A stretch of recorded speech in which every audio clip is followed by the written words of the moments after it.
So for today's video po is magluluto po tayo.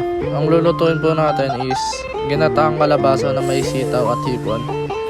So dito po sa part na to is tinatanggal ko po yung mga patusok ng mga hipon sa ulo kasi pwede po tayong matusok dyan pag kakainin po natin. So nalinisan ko na din po yung mga hipon dyan, hindi ko lang po na videohan. So yun po.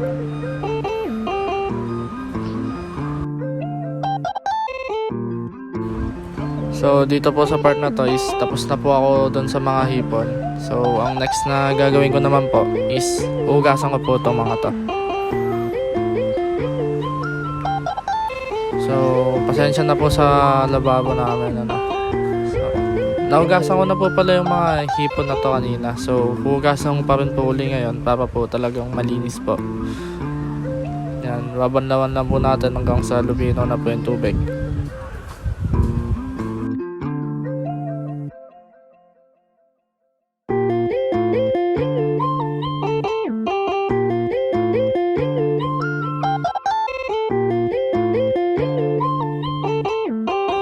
So, pagkatapos po natin mahugasan yung mga hipon is isa-set aside po muna natin sila.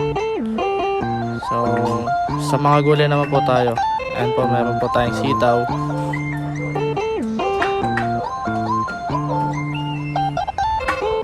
Tsaka bawang at sibuyas po.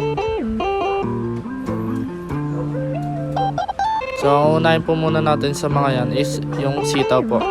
So, ang gagawin po natin dyan is puputol-putulin lang po natin sila sa maliliit na peraso.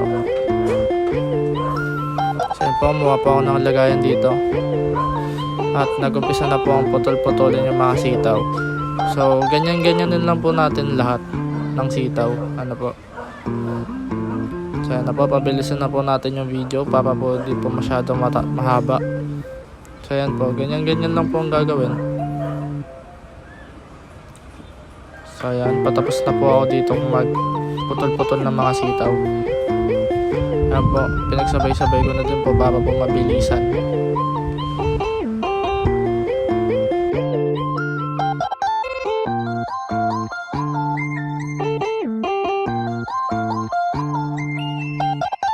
So dito po is, ayan na po, pinuputol ko na po yung mga last na sitaw. So pagkatapos po nyan is hugasan ko na po yung mga sitaw na yan. So pasensya na po dyan sa langaw na yan. Ayan po, hinugasan ko na po yung mga sitaw dyan. So ayan po, pagkatapos ko na pong mahugasan yung mga sitaw is ayan po, isi-set aside ko po muna. Next ko po ay yung bawang. So sa bawang po is kukuha lang, hindi ko po ilalagay lahat yan. Kukuha lang po ako ng saktong dami na ilalagay ko po. So yan po, tingin ko po okay na yan.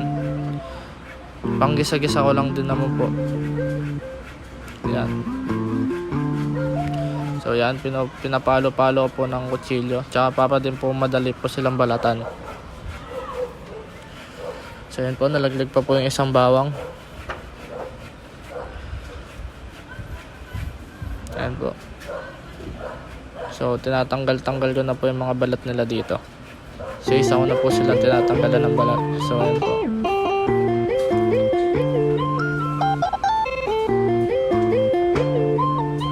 Ayan po, fast forward na natin para di masyadong mahaba yung video.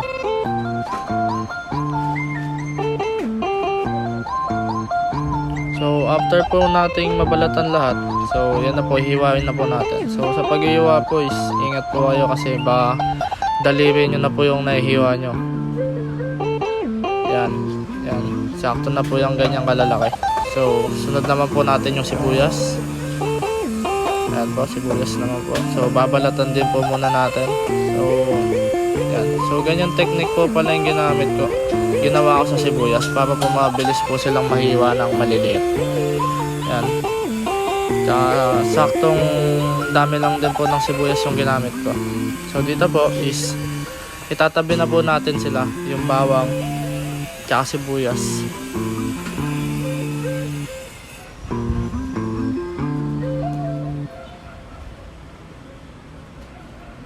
So andito na po yung kalabasa. So dito po is tinatanggal ko lang po yung mga buto-buto ng kalabasa dyan.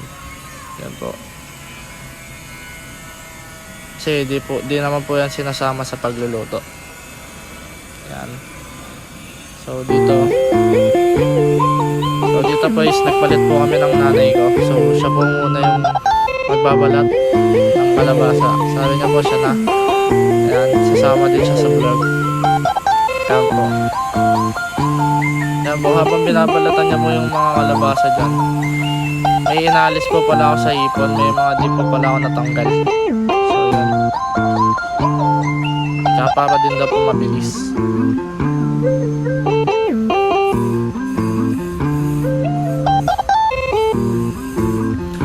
So ayan po, dito siniwa-iwa niya na po yung mga kalabasa.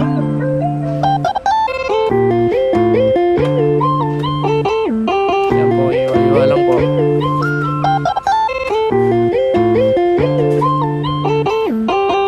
Ayan, tapos nyo na po iwain lahat is magluluto na po tayo.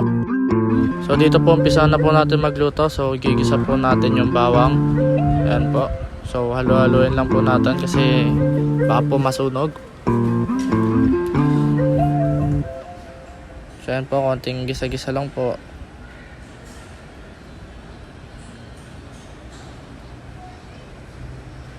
Ayan po, halo-halo lang po ako dito. So susunod ko na po yung sibuyas. Ayan po, halo-halo lang din po kasi baka po masunog yung ano. So sa tingin na po nating luto na yung bawang at sibuyas, ilalagay na po natin yung gata. So yan po, halo-haloin lang din po natin para po mag-combine yung lasa nila. Ayan po. So ayan po, pag medyo umukulo na po is ilalagay na po natin yung kalabasa. So inuna po natin yung kalabasa kasi matitigas po yung mga yan. Ayan po. Tsaka gusto ko din po kasi luto sa ginataang kalabasa yun. Ano po eh, malambot po talaga yung kalabasa. Ayan. Halo-halo lang po. Tapos takpan po natin para po mabilis maluto. Kasi gutom na po yung mga kasama ko dyan eh. Magtatanghalian na din po kasi yan. So after lang minuto po is yan po, medyo malambot na po yung kalabasa. So ilalagay na po natin yung hipon dyan. Yan po, halo-haloin lang po natin para po maluto po lahat ng hipon. Yan, halo-halo lang po.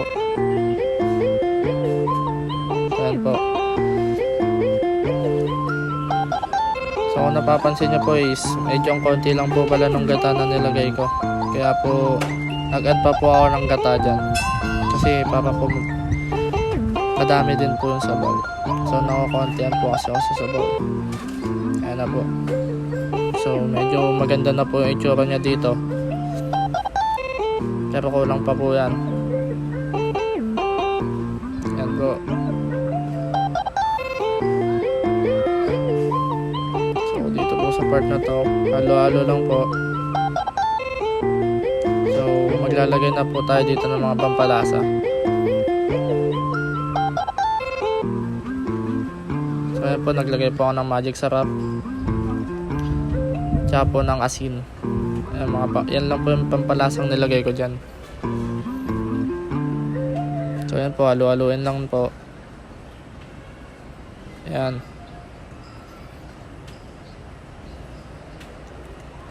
Ayan po, inahalo-halo ko lang po ng mabuti.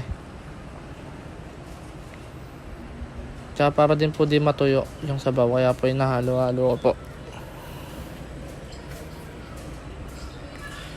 So isusunod ko na po yung sitaw para po maluto na din. Ayan po.